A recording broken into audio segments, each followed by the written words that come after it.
جی مفتی صاحب، ایک خاتون نے کمنٹ باکس میں سوال کیا ہے کہ استخارے کا سنت طریقہ کیا ہے؟ جی،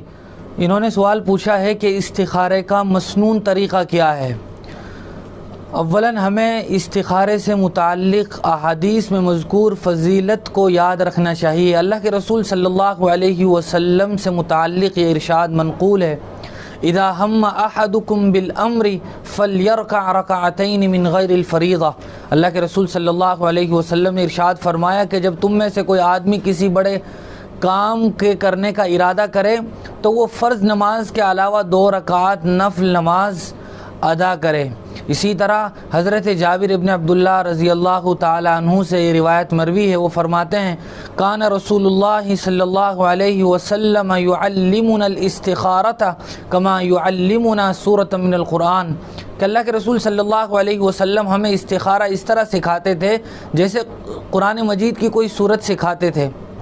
ان روایات سے استخارے کی اہمیت کا اندازہ لگایا جا سکتا ہے، اور ایک مقولہ مشہور ہے، ما خاب من استخار ولا ندم من استشار، کہ وہ آدمی ناکام اور نامراد نہیں ہوتا جو استخارہ کر کے کوئی کام شروع کرے، اور وہ آدمی شرمندہ نہیں ہوتا جو مشورے کے بعد کوئی کام شروع کرے۔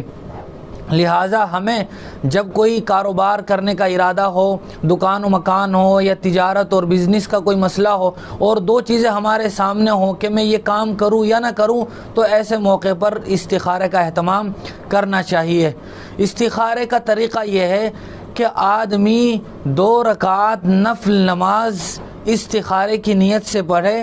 استخارے کی یہ نفل نماز پڑھنے کے بعد وہ اگر درود شریف پڑھنا چاہے تو وہ بھی پڑھ سکتا ہے، اور اس کے لیے وہ عشاء کے بعد کا وقت منتخب کرے تو زیادہ بہتر ہے، اور نماز کے بعد یعنی نفل نماز کے بعد وہ استخارے کی دعا پڑھے۔ استخارے کی دعا یہ ہے، اللہم انی استخیرک بعلمک واستقدرک بقدرتک واسألک من فضلک العظیم فإنک تقدر ولا اقدر وتعلم ولا اعلم انک انت علام الغیوب اللہم ان کنت تعلم ان هذا الامر خیر لی فی دینی ومعاشی وعاقبت امری فاقدره لی ویسره لی ثم بارک لی فیہ وان کنت تعلم ان هذا الامر شر لی فی دینی ومعاشی وعاقبت امری فاصرفه عنی واصرفنی عنہ واقدر لی الخیر حیث کان ثم ارضنی بہ۔ یہ استخارے کی دعا ہے۔ اس استخارے کی دعا میں جب یہ لفظ آئے اللہم ان کنت تعلم ان هذا الامر،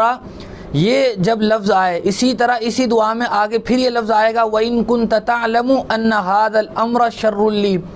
تو اس دعا کے پڑھتے ہوئے جب یہ دونوں جگہ یہ لفظ آئے گا تو ہم جس مقصد کے لیے استخارہ کر رہے ہیں اس مقصد کو ہم ذہن میں لائیں گے کہ میں اس مقصد کے لیے دعا کر رہا ہوں، جب ہم اس لفظ کو اپنی زبان سے ادا کریں گے۔ یہ طویل دعا ہے استخارے کی۔ البتہ اگر کوئی آدمی حفظ اور مزبانی اس کو یاد نہ کر سکتا ہو تو دیکھ کر بھی اس دعا کو پڑھنے کی گنجائش ہے، اور اگر کوئی آدمی دیکھ کر بھی پڑھنے پر قادر نہ ہو تو بہت ہی مختصر دعا استخارے کی یہ بھی ہے، اللہم خر لی واختر لی، اللہم خر لی واختر لی۔ اس دعا کو پڑھنے کے بعد بھی آدمی اپنی دعا اللہ تبارک و تعالی سے مانگ سکتا ہے۔ اور ہمارے